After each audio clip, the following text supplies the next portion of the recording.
جب صدیقی خاندان گزشتہ ہفتے افغانستان سے فرار ہوا تو ان کے پاس ان کپڑوں کے علاوہ کچھ نہیں تھا جو انہوں نے پہن رکھے تھے۔ ریاست ٹیکساس کے شہر ہیوسٹن میں YMCA انٹرنیشنل ان کی میزبانی کر رہا ہے۔ 4 افراد پر مشتمل اس خاندان کو زندگی دوبارہ شروع کرنے کے لیے اب دوسروں کی مدد پر انحصار کرنا پڑ رہا ہے۔ افغانستان میں واقعات نے اچانک جو موڑ لیا، عبدالامان صدیقی کو اس کی توقع نہیں تھی۔ انہوں نے 2012 سے افغانستان چھوڑنے تک امریکی فوج کی اسپیشل فورسز کے ساتھ کام کیا۔ وہ دھماکہ خیز مواد کو تباہ کرنے سمیت مختلف آپریشنز میں فوج کی مدد کیا کرتے تھے۔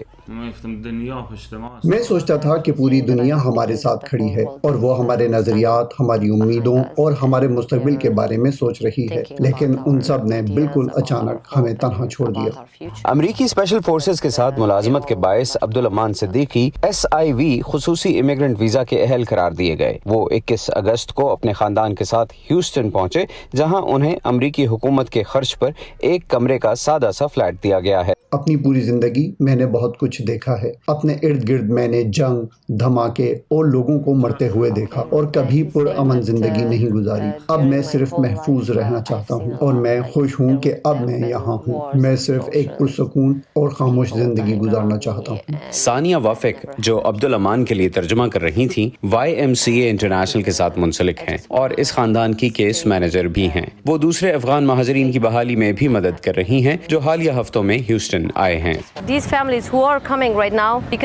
جو خاندان یہاں آ رہے ہیں وہ خالی ہاتھ ہیں، کیونکہ انہیں صرف اپنی جان بچانی تھی۔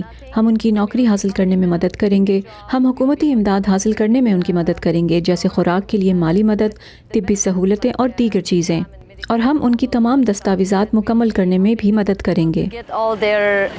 اس اسٹور پر کی گئی خریداری کی ادائیگی ان کے لیے ٹرام ہو خاندان نے کی ہے۔ ہو ویتنام کی جنگ کے دوران ایک نوعمر پناہ گزین کے طور پر امریکہ آئی تھیں اور وہ اب ان پناہ گزینوں کے لیے کچھ کرنا چاہتی تھیں اور امریکہ میں پیدا ہونے والے اپنے بچوں کو ان سے ملوانا چاہتی تھیں۔